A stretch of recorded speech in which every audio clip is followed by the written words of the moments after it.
What's going on, guys? Welcome back to the Finance Basement. Thank you so much for tuning in.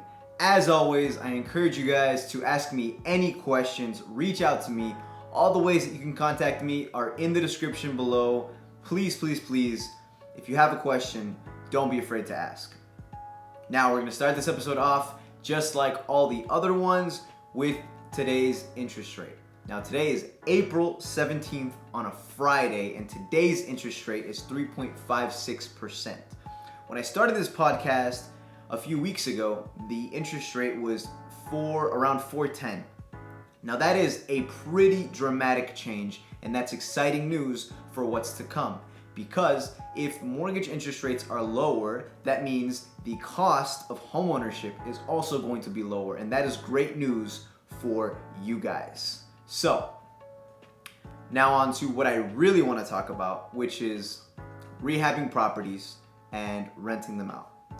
Now, the whole reason why I want to touch on this topic is because the other day I overheard someone talking about this, and it kind of got me thinking. So the actual way that they put it was buying a beater property or a beat up home, rehabbing it with a rehab loan, putting down only 3.5% down payment, renting it out for a profit, and then refinancing that home with its new market value because of the rehab and taking the cash that you receive from that refinance out of that property to buy another rental property, right?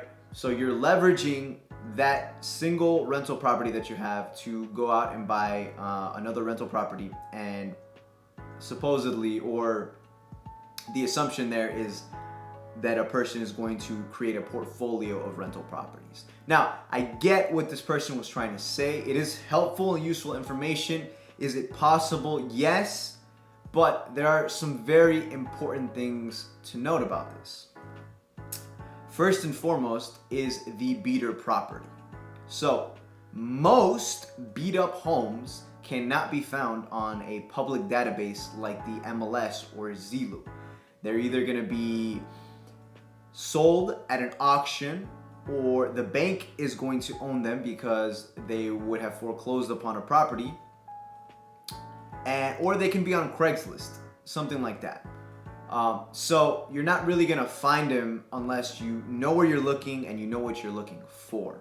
Now, when you do find that beater property that you think is a good fit, you also have to ask yourself the question of, is this making sense for me? Now, if you find a beater property and it costs $100,000, as it is, and the repairs cost something like $60,000 or $70,000, which is 60 or 70% of the original price. If it's your first home or if it's your first fixer-upper, that really doesn't make any sense unless you're gonna live in it. But if you're renting it out, that doesn't make any sense. It's too much cash, too much liability on you. So you need to figure out what the cost is gonna be, and that cost is going to make sense to you. What do you need for this? That moves me on to the next point. You're gonna need a good relationship with a contractor, with a good contractor, and a good relationship with a home inspector, because you are going to get an inspection on that property, and when you get that inspection report, you're gonna show it to that contractor that is going to write up an estimate of how much it's gonna cost. Now, when you have that estimate and it makes sense, then you can move on to buying that beater property. Now, how are you going to actually buy this beater property? Well, if the cost is going to be something like $30,000 or less, then yes, you can put down 3.5% down payment and get a limited FHA 203K rehab loan. That's not an issue.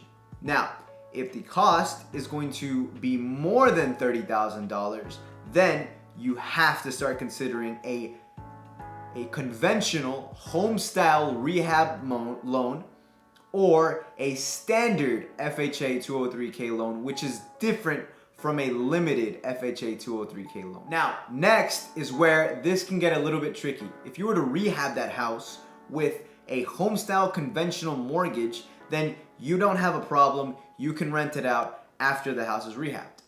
But if you were to rehab it with an FHA loan and you rented it out after rehab, technically you would be lying, because on that FHA loan application, you would have put primary residence, and renting it out means that it isn't a primary residence.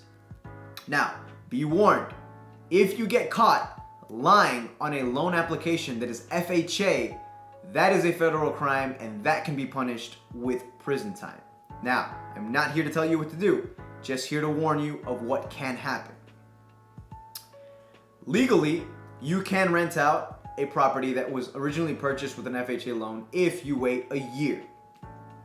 Now, if you did it before that time, technically you wouldn't be alone either, as there are investors that use this method when they're starting up.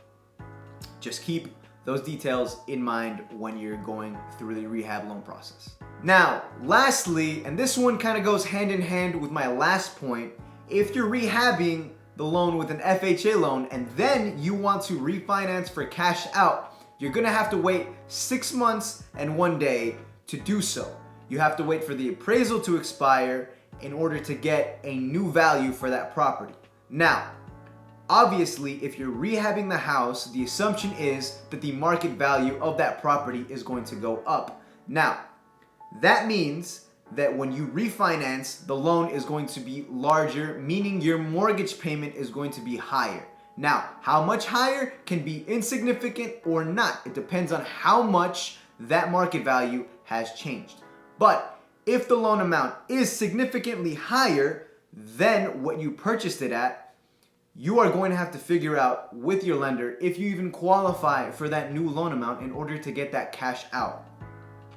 Now, I want to encourage everyone to do your own research and make sure that when you're starting off on your first fix and flip or fix and rental venture, that you know what you're getting yourself into. The point of the Finance Basement is to educate you guys so that you guys can succeed in whatever it is that you want to do, and that does include buying rental properties.